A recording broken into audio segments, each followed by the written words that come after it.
नमस्ते, स्वागत है आप सभी का ग्रेट मंत्रा के यूट्यूब चैनल पर। साथियों, आज हम आपसे बात करेंगे वर्ण परिचय की। वर्ण परिचय में क्या होता है कि जो वर्ण है, इसमें वर्ण शब्द की व्युत्पत्ति की अगर हम बात करें, वर्ण शब्द की व्युत्पत्ति, तो वर्ण शब्द की जो व्युत्पत्ति हुई है तो इसमें ब्रू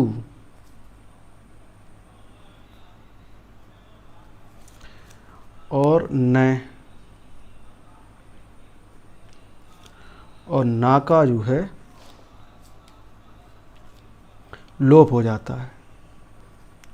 और ये जो है न, ये कृत प्रत्यय है।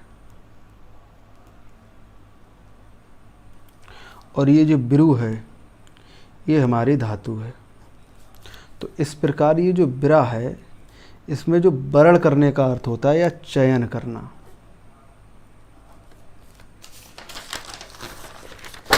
और री का अर होके इसमें जो री है, बड़ी री, यानी कि इसका अर हो जाता है और ना का अड़ा हो जाता है और ये बनता है वर्ण। आगे अगर हम बात करें तो इसमें क्या होता है,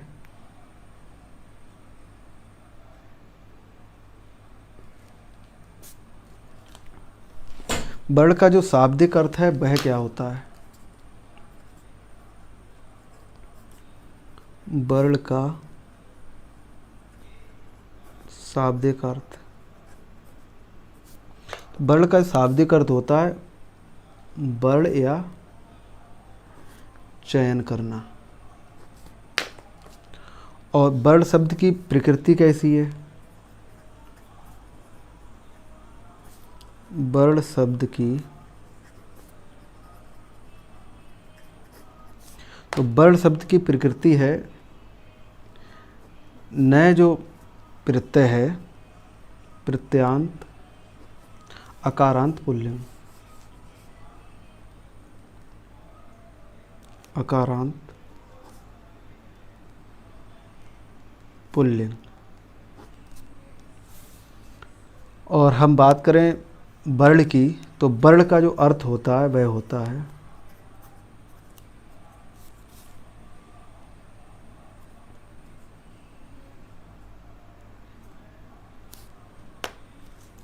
रंग या वर्ग, या हम वर्ग है, ये रंग या वर्ग या अक्षर, या हम इसके लिए सार्थक ध्वनि, सार्थक ध्वनि, या इसके लिए हम परिपूर्ण ध्वनि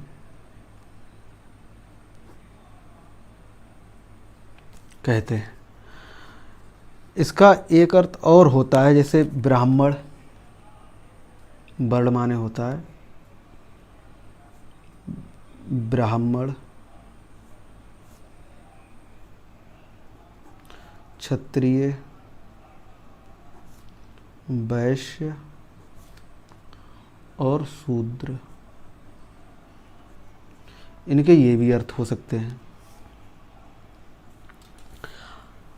अगर वर्ण की परिभाषा की हम बात करें शब्दकोश के अनुसार, तो इसके हो जाए रंग युक्त, रंग युक्त यानी कि मसी, और यह हम स्याही जिसे कह सकते हैं, रंग युक्त सार्थक ध्वनि।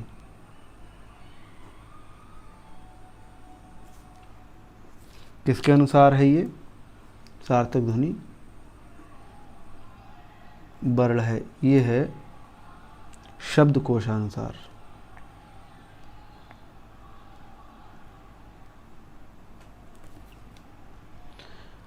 ये तो बात हो गई कि वर्ण का जो शाब्दिक अर्थ है वर्ण है या चयन करना। और वर्ण का, वर्ण शब्द की जो प्रवृत्ति है, तो वर्ण शब्द की प्रवृत्ति कैसी है? न प्रत्ययांत, अकारांत, पुल्लिंग। और वर्ण का जो अर्थ होता है रंग है या वर्ग है, अक्षर या सार्थक ध्वनि, परिपूर्ण ध्वनि। फिर एक अर्थ हम वर्ग का और ले लेते हैं, ब्राह्मण, क्षत्रिय, वैश्य और शूद्र वाला। और हम बात करें रंगयुक्त जो मशी यानी कि जो स्याही है, सार्थक ध्वनि को हम वर्ण कहते हैं। ये बात शब्दकोश के अनुसार है। आगे अगर हम देखें तो निरुक्तकार जो हैं वो क्या कहते हैं। निरुक्तकार जो यास्क हैं उनके अनुसार ये कहते हैं कि ब्रियन्ते इति वर्णा, ब्रियते यति वर्णः, इसका अर्थ हो जाएगा लेखन की दृष्टि से, अर्थात लेखन की दृष्टि से निश्चित आकार स्वरूप का चयन करने वाली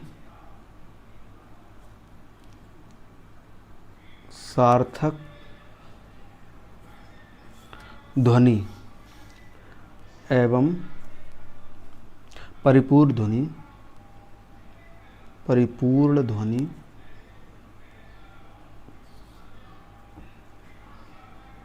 वर्ण है। निरुक्तकार जो यास्क है उनके अनुसार ब्रियते इति वर्णा यानी कि लेखन की दृष्टि से निश्चित आकार स्वरूप का चयन करने वाली सार्थक ध्वनि एवं परिपूर्ण ध्वनि वर्ण है। पिंगल के अनुसार क्या है। पिंगल कहते हैं कि स्वराणी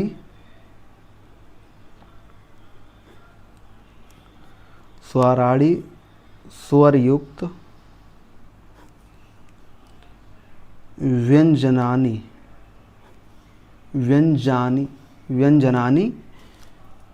चा वर्णानि यति वर्णा। जो वर्णानि यानी कि जो वर्ण है वो स्वर युक्त है और कैसा है, व्यंजनानि, वर्णानि स्वरयुक्त व्यंजनानि चा वर्णानि इति क्या है, ये वर्ण है। अर्थात हम कह सकते हैं प्रत्येक स्वर एवं स्वरयुक्त व्यंजन वर्ण है। ये बात कह रहे हैं पिंगल।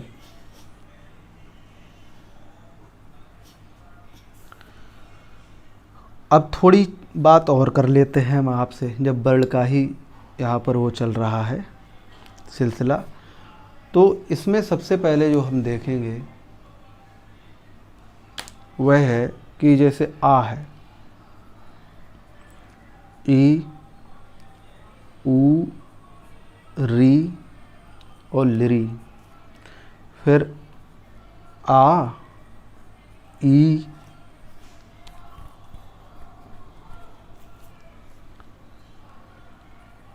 ऊ और री, ए, ओ, औ।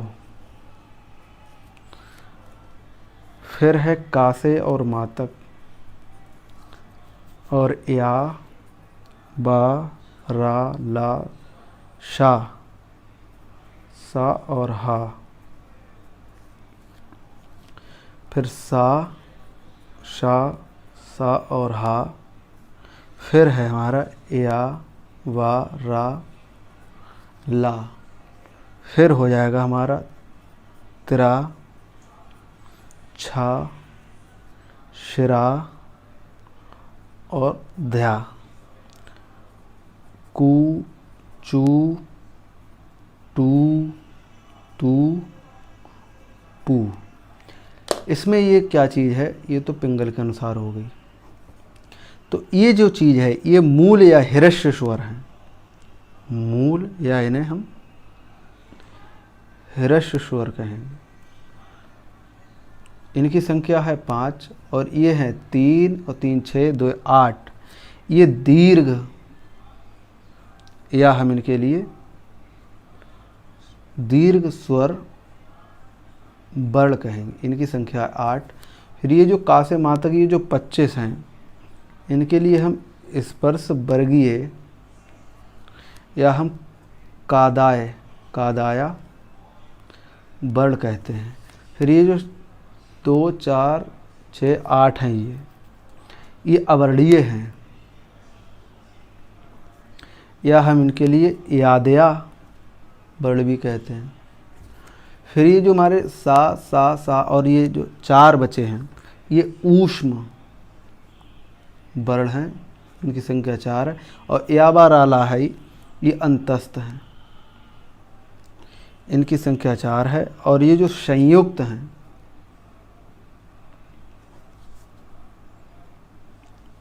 ये 5 हैं। फिर ये जो कुचुटुतुप है, ये उदित वर्ण हैं। समझ लीजिएगा।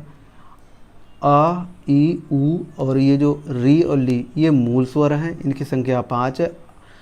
आ, ई, ऊ, री, ए, ओ, ये दीर्घ वर्ग स्वर वर्ण हैं। और का से मा तक ये स्पर्श 25 हैं, इनके लिए कदाया वर्ण कहते हैं। और ये जो याबाराला और शाहा है, ये अवर्णीय है, याद, इनकी संख्या 8 है। और ये शा, सा और ये जो ऊष्म वर्ण, इनकी संख्या है 4। फिर याबाराला, ये अंतस्थ, ये भी 4 हैं। और ये संयुक्त जो हैं वर्ण, ये भी हमारे 5 हैं। फिर जो कुचुटुतुपु हैं, ये भी उदित वर्ण कहलाएंगे। इनकी संख्या कितनी है? इनकी संख्या है 5। तो इस तरीक़ा से ये चलेगा। आगे अगर हम देखें तो चलो इसी में लिख लो।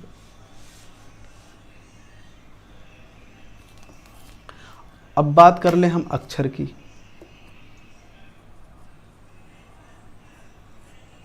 तो अक्षर कहते हैं हम अविनाशी, जिसका कभी नाश ना हो। नित्य है ये, या हम इसके लिए ओम कह सकते हैं, ईश्वर कह सकते हैं, खंड कह सकते हैं, और अभिजात कह सकते हैं।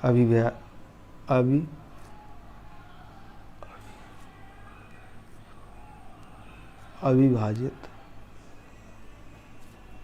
ध्वनि।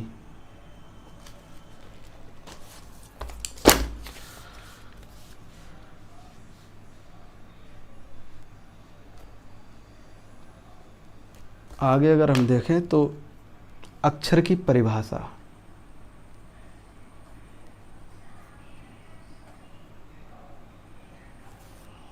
तो अक्षर की जो परिभाषा है वो है निरुक्तकार के अनुसार। तो वो लिखते हैं कि ना छरी, ना छरित,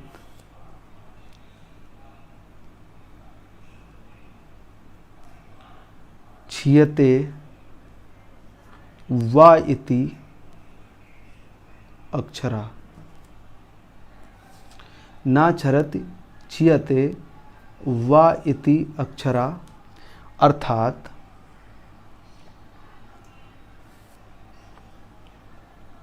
भाषा की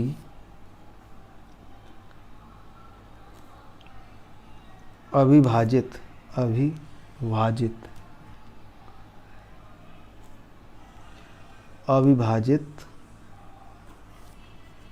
अखंडित मूल ध्वनि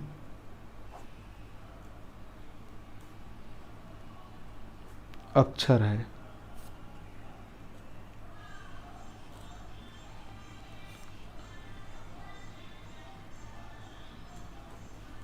ये बात कह रहे हैं निरुक्तकार जो हैं यास्क। ना छरत छियते वा इति अक्षरा।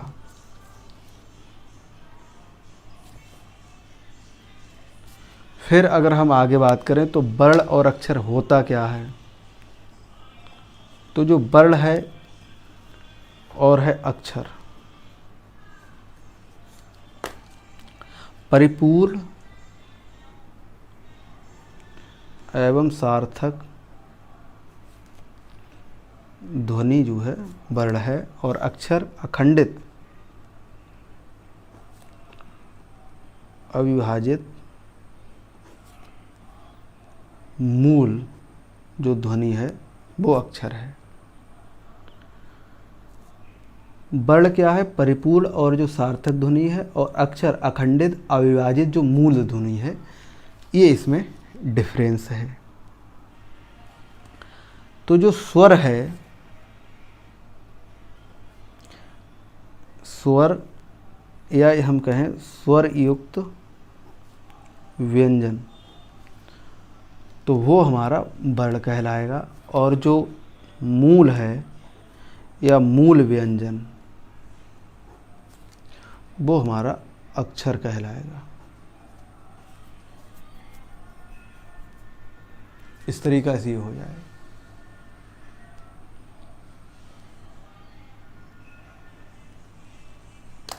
जैसे आ है, ई है, ऊ है, री है,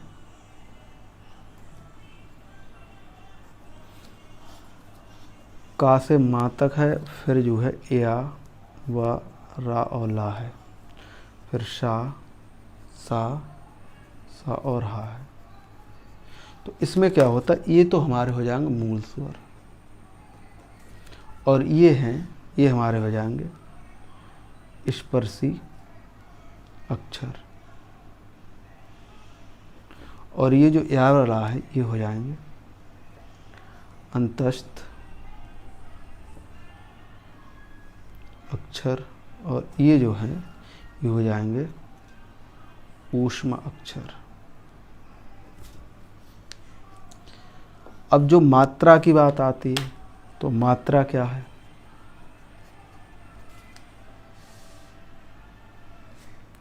मात्रा का मतलब है वर्णस्य, वर्णस्य उच्चारण कालः मात्रा, वर्णस्य उच्चारण कालः मात्रा। अर्थात हम कह सकते हैं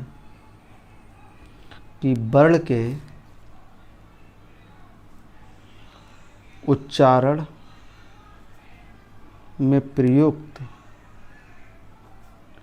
कालांश, या हम इसके लिए समय कह सकते हैं, वह क्या है? मात्रा है। पाणिनि के अनुसार क्या है? पाणिनि के अनुसार है निमेष या पल या क्षण, वो एक मात्रा का कालांश कहलाएगा। अतः हम कह सकते हैं एक बार पलक झपकाने में या एक बार चुटकी बजाने में लगा समय कालांश एक मात्रा है। जैसे ऐसे, जो ये क्या है? ये एक कालांश हो गया, एक मात्रा हो गई। ये बात कौन कह रहे हैं? ये पाणिनि कह रहे हैं। पाणिनि अनुसार, पाणिनि अनुसार।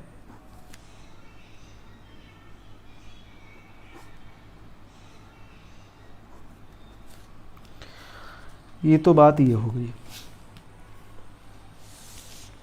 कह रहे हैं कि जो अक्षरी परिभाषा है कि न अक्षरित चीयते व इति अक्षरा, यानी कि भाषा की जो अविभाजित अखंडित जो मूल ध्वनि है वो अक्षर है।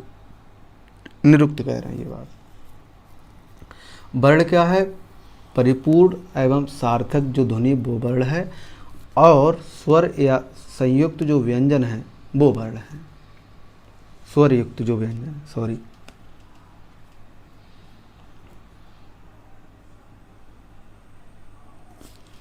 फिर जो मूल या मूल स्वर वो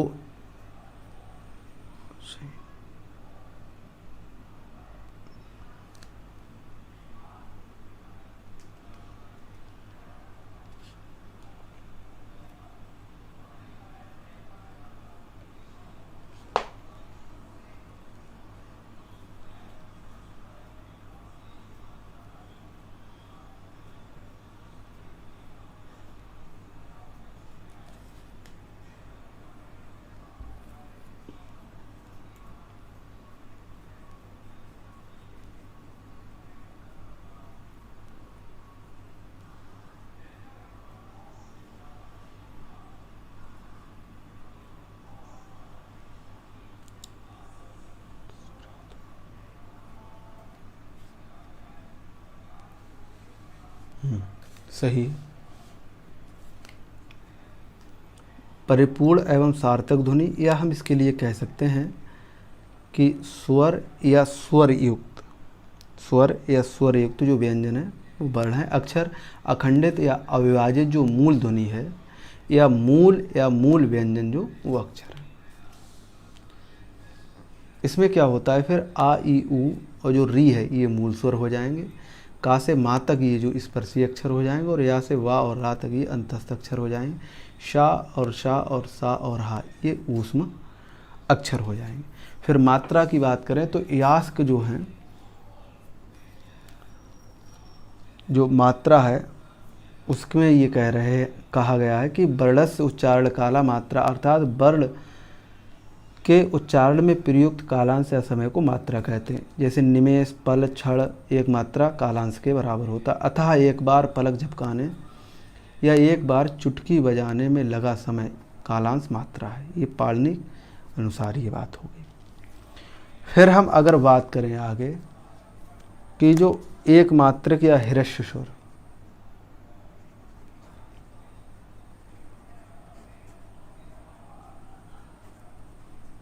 और दूसरा हमारा द्विमात्रिक, या हम इसके लिए दीर्घ स्वर कहेंगे, या फिर हमारा प्लुत या त्रिमात्रिक स्वर। तो इसमें क्या होता है, इसमें जैसे ये जो ऊ है, ई है, आ ई ऊ और री और लिरी ये आ जाएगा। फिर जो दीर्घ है इसमें बड़ा आ, बड़ी ई, बड़ो ऊ और जो री है, और ए ओ औ ये हो जाएंगे हमारे दीर्घ स्वर।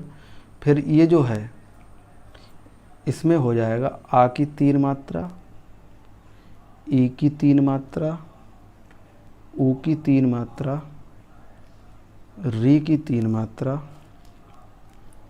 लिरी की 3 मात्रा, ए की 3 मात्रा, ए की 3 मात्रा और ओ की 3 मात्रा, और हाँ सही है, ए की 3 मात्रा, ए की 3 मात्रा, ओ की 3 मात्रा और औ की 3 मात्रा। ये जो है ये प्लुत स्वर कहलाएंगे। अब जैसे हम आगे बात करें तो जो संरचना है, तो संरचना में क्या हो जाएगा,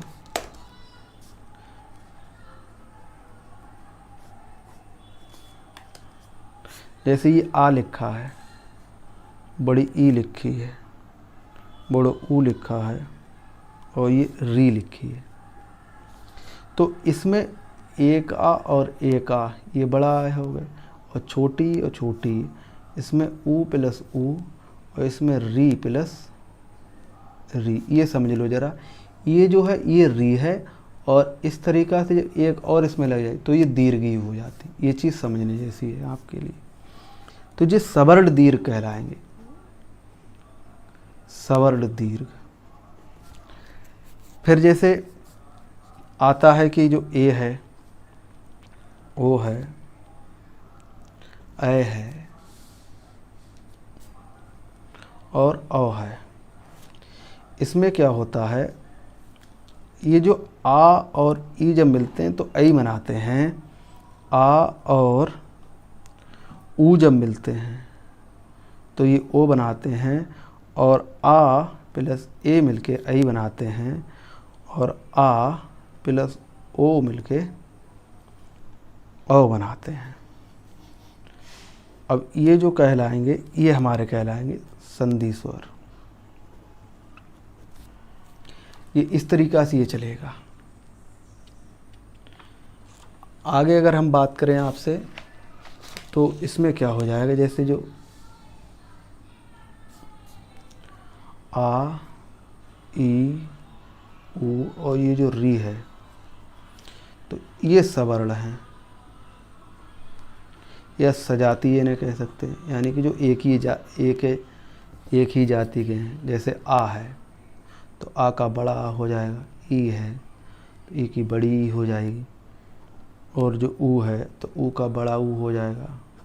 और जो री है तो इसका बड़ी री हो जाएगा। अब जो वर्णमाला है, वर्णमाला, तो वर्णमाला क्या है, या जिसे हम मातृका भी कह सकते हैं। तो इसमें क्या होता है, बालक की जो प्रथम आदि गुरु माता है वो मातृका है। बालक की प्रथम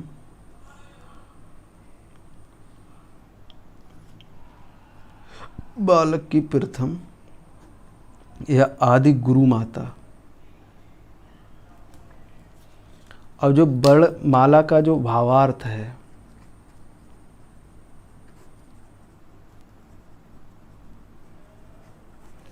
तो जो भावार्थ है वो है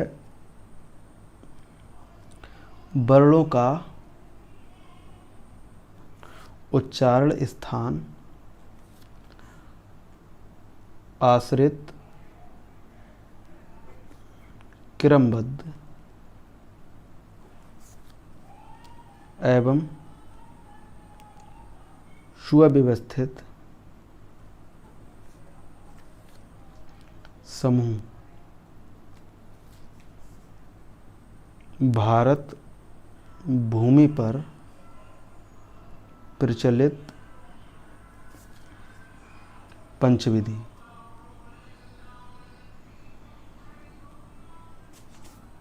वर्णमाला है।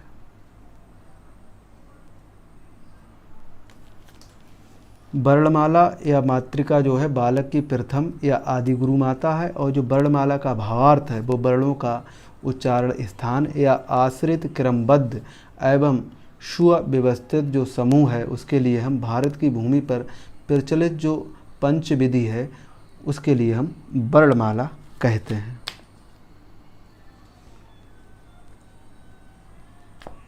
जैसे इसमें क्या हो जाएगा, ब्रह्म मातृका है,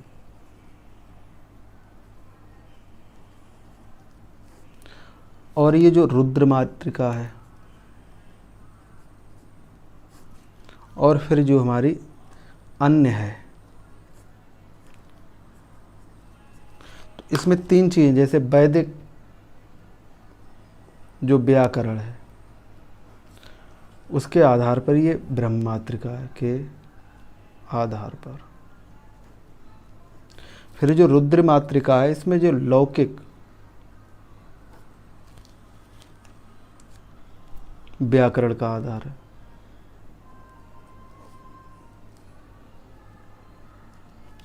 और ये जो अन्य में आ जाएगा इसमें क्या होता है, जैसे देव मातृका या यवन मातृका हम इसे कह सकते हैं, या जो है भूत मातृका, ये इस प्रकार से हो जाएगी। तो आगे हम चलें।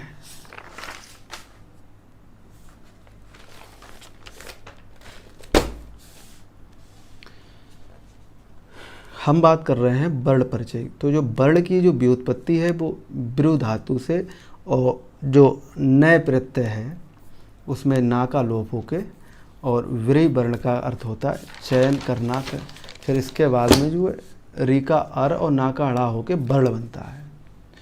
फिर क्या होता है, जो वर्ण की शाब्दिक अर्थ है वो हो जाएगा वर्ण या चयन करना। और जो है नए प्रत्यांत अकारांत पुल्लिंग क्या कहलाएगा, वो वर्ण शब्द की प्रवृत्ति कहलाएगा, प्रकृति सॉरी। और वर्ण के क्या क्या अर्थ हो सकते हैं, तो वर्ण के हो सकते हैं रंग है, वर्ग है, अक्षर है, सार्थक ध्वनि या परिपूर्ण जो ध्वनि है, ये हमारी कहलाएगी वर्ण। फिर इसमें वर्ण का हम अर्थ लेते हैं ब्राह्मण, क्षत्रिय, वैश्य और शूद्र। रंग युक्त यानी कि जो मशी यानी कि जो स्याही है, सार्थक ध्वनि को हम वर्ण कहते हैं, ये बात कह रहे हैं शब्दकोश के अनुसार। फिर जो निरुक्तकार यास्क हैं वे कह रहे हैं व्यते इति वर्ण, अर्थात लेखन की दृष्टि से निश्चित आकार स्वरूप का चयन करने वाली सार्थक ध्वनि एवं परिपूर्ण ध्वनि वर्ण है। फिर बात कर रहे हैं ये कि जो स्वराणी स्वराणि स्वरयुक्त व्यंजनानि स्वराणि स्वरयुक्त व्यंजनानि च वर्णानि इति वर्णा, अर्थात प्रत्येक स्वर और स्वरयुक्त जो व्यंजन है वो वर्ण है। जैसे आ ई उ री और री ये मूल स्वर ह्रस्व स्वर हैं। ये जो परिभाषा ये पिंगल के अनुसार है, ये चीज़ आप ध्यान रखिए, ये दूसरी वाली।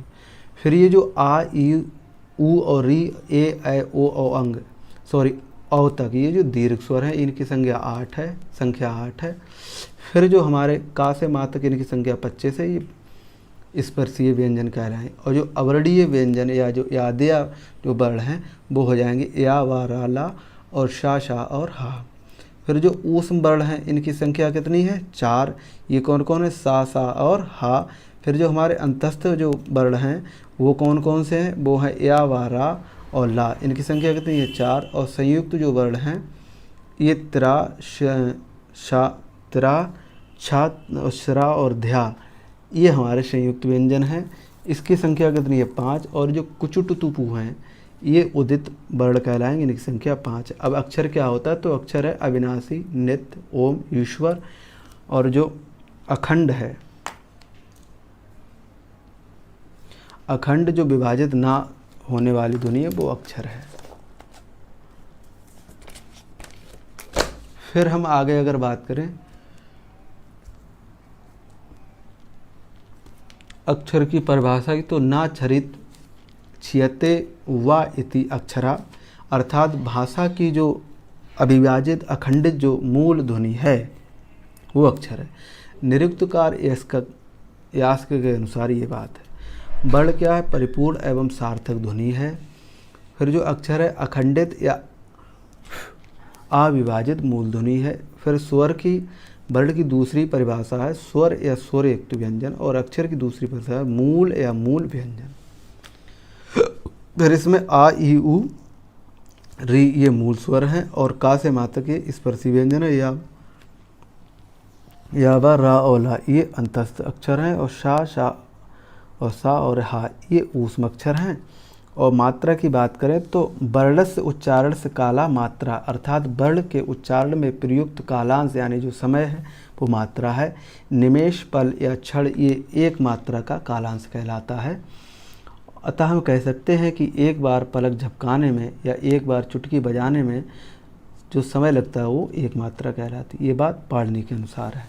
फिर हम बात करें एक मात्रिका और द्विमात्रिका और तीन मात्रिका, तो ये जो एक मात्रिक है ये ह्रस्व है, द्विमात्रिक ये दीर्घ स्वर है, और जो प्लुत है वो त्रिमात्रिक है। इसमें एक मात्रिक में आ ई उ री और री हो जाएगा, और द्विमात्रिक में बड़ा आ, बड़ी ई, बड़ो ऊ और बड़ी री और ए ओ आ जाएगा। और जो प्लुत है उसमें आ की 3 मात्रा, ए की 3 मात्रा, ऊ की 3 मात्रा, री की 3 मात्रा, री की 3 मात्रा, ए की 3 मात्रा, ए की 3 मात्रा और ओ की 3 मात्रा, और ओ की जो 3 मात्रा हैं वो हमारा क्या कहलाएगा? प्लुत कहलाएगा। आगे अगर हम देखें संरचना की दृष्टि से तो क्या है कि जो बड़ा आ है तो वो छोटा और छोटा आ से मिलकर बना है। जो बड़ी है वो ई और ई से मिलकर बनी है, और छोटो ऊ है जो बड़ा ऊ है वो छोटू ऊ और छोटू ऊ से मिलकर बना है। और ये जो री है ये री और री से मिलकर बनी, ये हमारे सवर्ण दीर्घ हैं। फिर जो ए है ये हमारे आ और ई से मिलकर बना है, और जो ओ है वो आ और ऊ से मिलकर बना है। ए है वो आ और ए से मिलकर बना है, और जो आ और ओ से मिलकर बना है ये संधि स्वर कहलाते हैं। और जो आ ई उ री ये सवर्ण या सजातीय कहलाते हैं। और जो आ का बड़ा आ बनेगा, ई का बड़ी, ऊ का बड़ा ऊ, री का बड़ी री, ये सवर्णीय कहलाएंगे। फिर जो वर्णमाला या मात्रिका है इसमें क्या है? बालक मात्रिका जो है वो बालक की प्रथम या आदि गुरु माता है। फिर जो वर्णमाला का भावार्थ वो वर्णों का उच्चारण स्थान, आश्रित क्रमबद्ध एवं सुव्यवस्थित समूह भारत भूमि पर प्रचलित पंचपदी विधि का वर्ण कहला है। वो क्या है? वो वर्णमाला है। फिर जो ब्रह्म मातृका और रुद्र मातृका और जो अन्य है, तो इसमें वैदिक व्याकरण के आधार पर ये ब्रह्म मातृका है, लौकिक व्याकरण के आधार पर ये रुद्र मातृका है, और देव मातृका ये एवन मातृका या भूत मातृका ये कहलाती, ये अन्य के दृष्टि में ली जाती। तो साथी ये रहा हमारा आज का जो वर्ण परिचय है, उसके अनुसार कुछ जो तथ्य हैं वो। तो इससे आगे का नेक्स्ट लेक्चर में डिस्कस करेंगे। और दूसरी बात आपको और बता दूं मैं कि हम कंप्लीट आपके लिए ये संस्कृत कराएंगे, और हिंदी पेडागोजी और ईवीएस आपको संस्कृत के साथ साथ पढ़नी हो तो प्ले लिस्ट हमने हिंदी और पेडागोजी और ईवीएस की बना रखी है इसी चैनल पर ग्रेट मंत्रा पे, तो वहाँ से आप पढ़ सकते हैं। ये टेट और सीटेट दोनों के लिए ये कंपलसरी है। तो इससे आगे का नेक्स्ट लेक्चर में डिस्कस करेंगे। तब तक के लिए जय हिंद।